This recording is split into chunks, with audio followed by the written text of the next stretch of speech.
Allô Marcel? Allô Marcel? Marcel?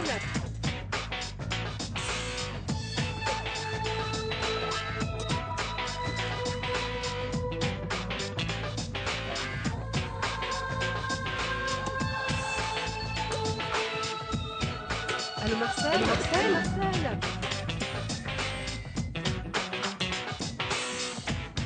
Allô Marcel?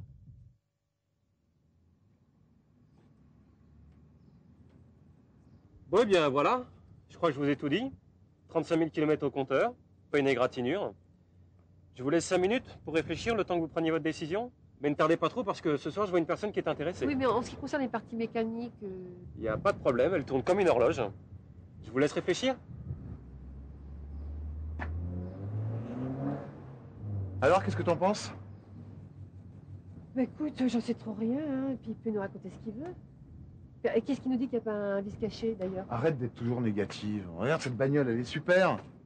Et t'as vu la carrosserie? Elle est nickel.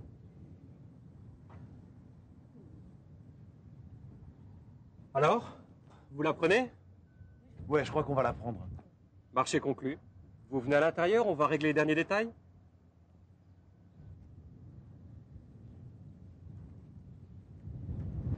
Au revoir. Au revoir. Au revoir, merci. Merci à vous, bonne route.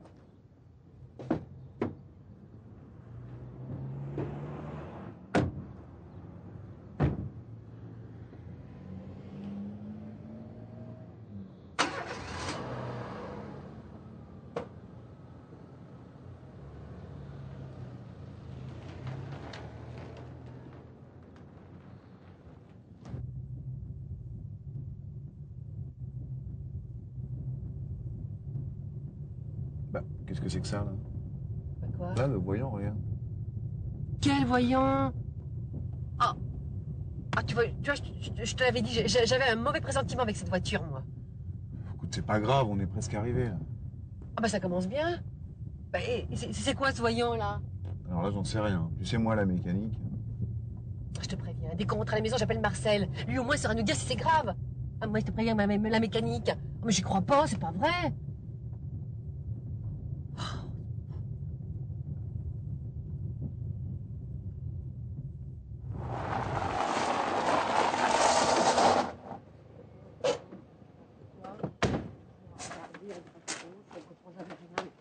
C'est clair.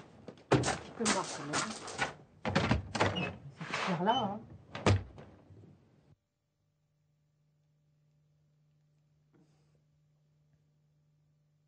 Allô Marcel? Tu devineras jamais ce qui t'est arrivé. Eh, on a acheté une voiture aujourd'hui, on a déjà un problème. Bah écoute, c'est un voyant rouge qui s'est allumé. Non, je sais pas ce que c'est.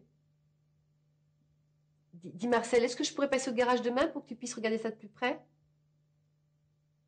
Ok, super. D'accord, merci. À demain.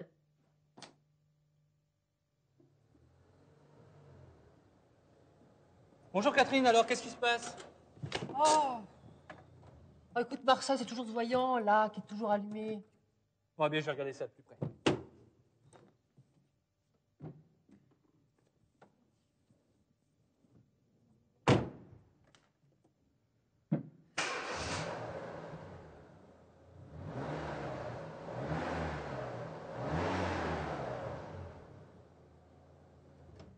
Effectivement, tu as bien un problème sur le circuit de charge. Et à propos, tu sais comment on ouvre le capot sur ta voiture? Non, pas du tout. Bah regarde, c'est ici que ça se passe. Ah, d'accord. Bon, on va aller voir ça au niveau du moteur.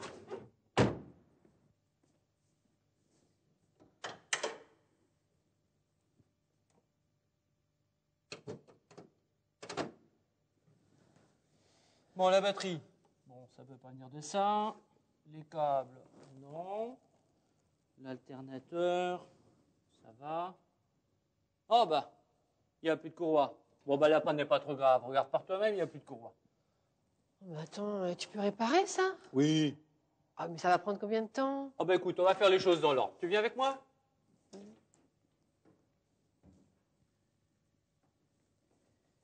Ah, donne-moi la carte grise et le carnet d'entretien, s'il te plaît. Ah, la carte grise, je l'ai, mais alors le carnet d'entretien, je l'ai pas demandé au vendeur, je sais pas où il est. Oh, c'est pas trop grave.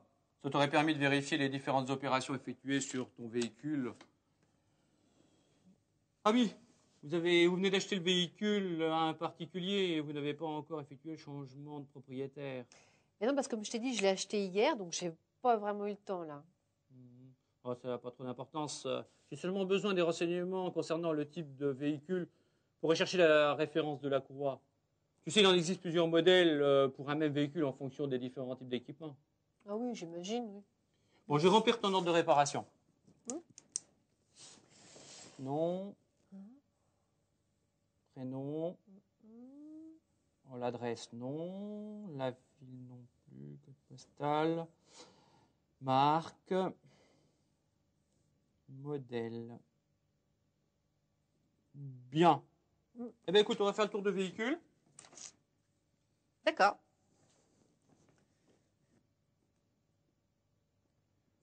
Tu vois, Catherine, je regarde l'état de ta carrosserie.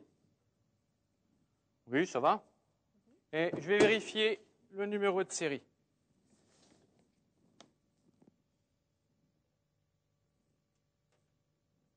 Alors, je vérifie la concordance par rapport à la carte grise.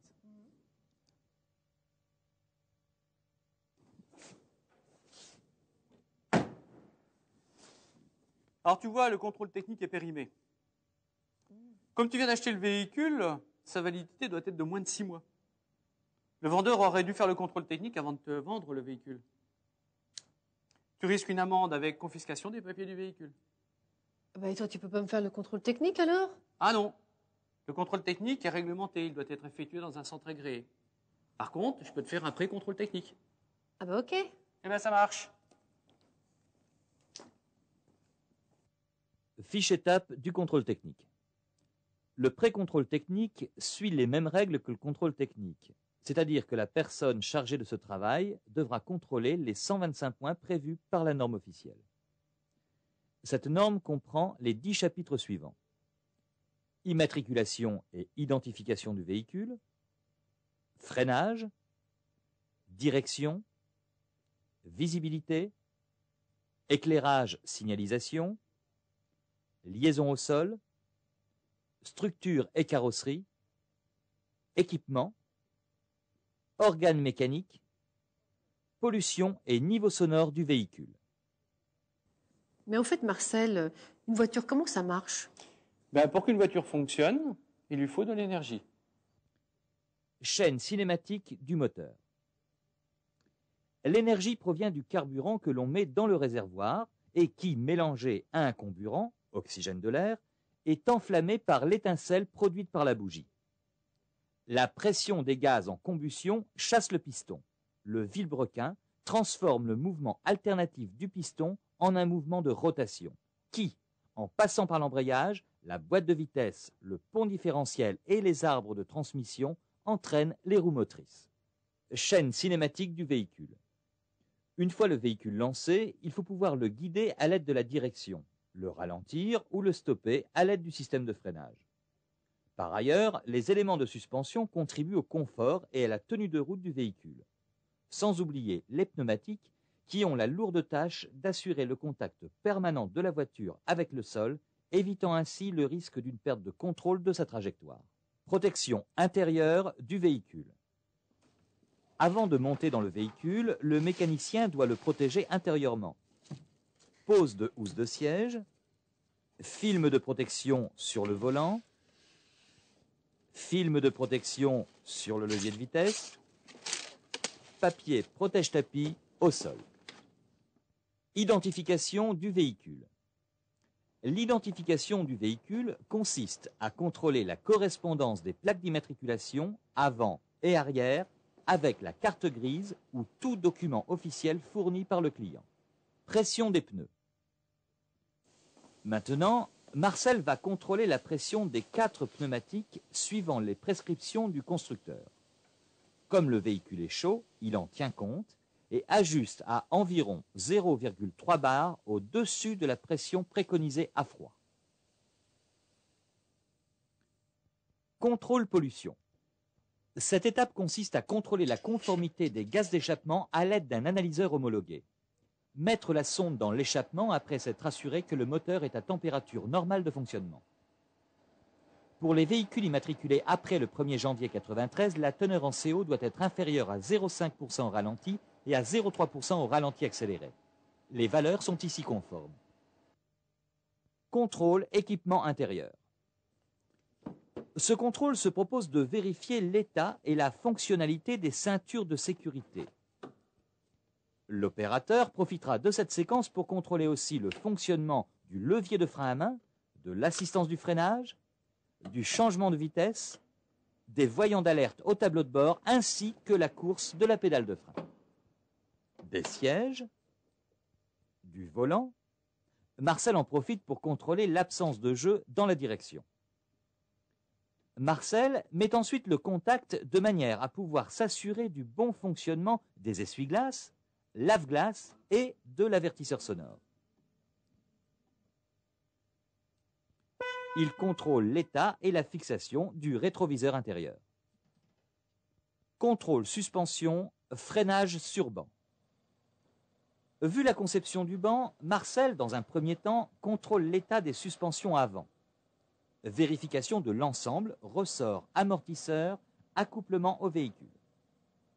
Le banc mesure l'efficacité des suspensions et la différence d'efficacité entre les deux suspensions d'un même essieu. Le résultat donné est à apprécier selon le type de véhicule. Marcel sort ensuite le véhicule du banc de suspension pour le placer sur le banc de freinage. Cette nouvelle opération lui permet de mesurer cette fois l'efficacité globale du système de freinage. Marcel mesure aussi le déséquilibre entre les deux roues d'un même essieu. De la même façon, ce déséquilibre ne doit pas être égal ou supérieur à 30%. Au cours de cet essai, on vérifiera l'efficacité du frein de stationnement. Résultat égal ou supérieur à 18%. Marcel effectue les mêmes opérations au niveau des suspensions et du freinage pour le train arrière. N'oubliez pas les points importants. Pose de protection dans le véhicule avant l'intervention. Étape pré-contrôle technique. Identification du véhicule, pression des pneus, contrôle de pollution du moteur, conformité de l'équipement intérieur du véhicule, passage au banc, suspension, freinage. Dans l'émission suivante, nous vous présenterons suite et fin du pré-contrôle, remplacement d'une courroie d'entraînement d'alternateur.